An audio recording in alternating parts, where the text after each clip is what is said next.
राजस्थान की बात ही कुछ और है। यहाँ समय सिर्फ घड़ियों की टिक टिक से नहीं, बल्कि त्योहारों की रौनक से मापा जाता है।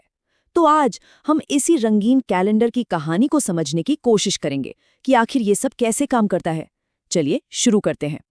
देखिए, राजस्थान में एक बहुत पुरानी कहावत है, तीज त्योहारा बावड़ी ले डूबी गनगौर। अब इसका मतलब क्या हुआ? इसका मतलब है कि तीज का त्योहार फेस्टिवल्स के मौसम की शुरुआत करता है और गनगौर के साथ ये पूरा सीजन खत्म हो जाता है। मतलब त्योहारों का भी अपना एक तयशुदा सीजन होता है।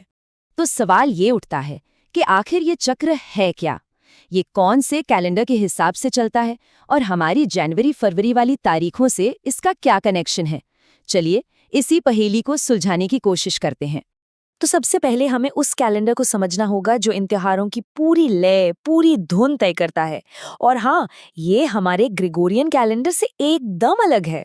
ये है विक्रमी संवत। अब ये जो कैलेंडर है ना, ये चलता है चांद के हिसाब से, लेकिन सूरज के साल के साथ कदम से कदम मिलाकर चलने के लिए इसमें हर तीसरे साल एक एक्स्ट्रा महीना जोड़ दिया जाता है, जिसे अधिक मास कहते हैं। और यही वो वजह है कि हिंदू त्योहार हर साल अलग अलग इंग्लिश डेट्स पर आते हैं।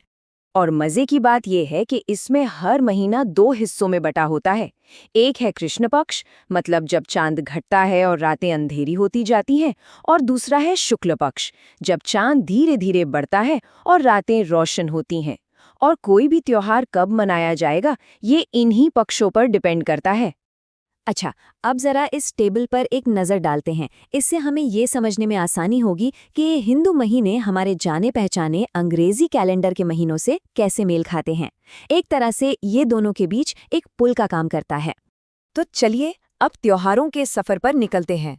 और हमारी पहली मंजिल है मॉनसून का वो हरा भरा, उमंग से भरा मौसम। हम बात कर रहे हैं श्रावण महीने की। मतलब चारों तरफ बारिश की फुहारें और ऐसा लगता है मानो धरती ने नया श्रृंगार कर लिया हो। और याद है वो कहावत? बिल्कुल, इसी महीने में तीज के साथ फेस्टिवल्स के सीजन की ऑफिशियल शुरुआत हो जाती है। श्रावण का महीना तो त्योहारों की झड़ी लेकर आता है। नागपंचमी है, हरियाली अमावस्या है और फिर रक्षाबंधन भी। लेकिन इन सब में सबसे खास है छोटी तीज। कहते हैं जयपुर में इसकी जो शाही सवारी निकलती है ना, वो बस देखने लायक होती है। श्रावण के ठीक बाद आता है भाद्रपद का महीना, और ये त्योहारों की रौनक को आप समझिए एक अलग ही लेवल पे ले जाता है। इसे साल का सबसे बिजी, सबसे ज्यादा फेस्टिवल्स वाला महीना माना जाता है। इसी भाद्रपद में मनाई जाती है बड़ी तीज, जिसे बूढ़ी तीज या कजली तीज भी कहते हैं। अब देखिए, जहाँ छोटी तीज जयपुर की शान है, वहीं बड़ी तीज का जो शानदार जुलूस